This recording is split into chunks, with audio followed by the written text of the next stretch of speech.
మీరు 3.1% తగ్గిందనేటువంటి మాట చెప్తా ఉన్నారు.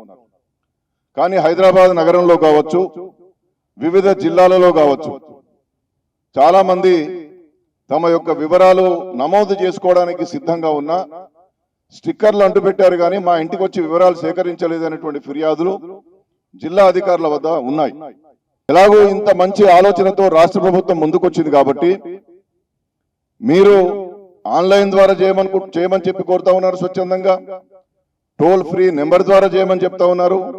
మేమేమడుగుతున్నాం అంటే ఒక ముందు అడుగు వేసి ఏ రోజు నుండి ఏ రోజు వరకు మీరు అవకాశం ఇచ్చారు, ఏ పద్ధతిలో చేసుకోవాలి, టోల్ ఫ్రీ ఏమిటి, ఆన్లైన్ ఏమిటి, వెబ్సైట్ ఏమిటి అనేటువంటిది మిగతా విషయాలన్నీ కూడా మీరు ఎక్కడికక్కడ రాష్ట్ర వ్యాప్తంగా అడ్వర్టైజ్మెంట్స్ ఇవ్వాలి, దినపత్రికల్లో ఎలక్ట్రానిక్ మీడియాలో అడ్వర్టైజ్మెంట్స్ ఇవ్వాలి, జిల్లా కలెక్టర్ల ద్వారా కూడా జిల్లాలలో బహుళ ప్రచారం చేసి ఈ యొక్క 16 నుండి 28 వరకు ఒక పెద్ద ఉద్యమంలా, ఒక సామాజిక ఉద్యమంలా ప్రభుత్వం అంతా కూడా నిమగ్నమై రాష్ట్ర మంత్రులు, శాసనసభ్యులు, శాసన మండలి సభ్యులు, లోకసభ సభ్యులు, ప్రజాప్రతినిధులుగా ఎవరైతే ఉన్నారో వారందరినీ కూడా ఎక్కడికక్కడ వారి వారి కాన్స్టిట్యూన్సీలలో ఉండి పెద్ద ఎత్తున జనాభా నమోదయ్యే విధంగా, కుల వివరాలన్నీ కూడా నమోదయ్యే విధంగా తప్పనిసరిగా ముందుకు తీసుకుపోవాలి. ఒక పవిత్ర యజ్ఞంలా ముందుకు తీసుకుపోవడానికి రాష్ట్ర ప్రభుత్వం కృషి చేయాలని చెప్పి నేను మనవి చేస్తా ఉన్నా.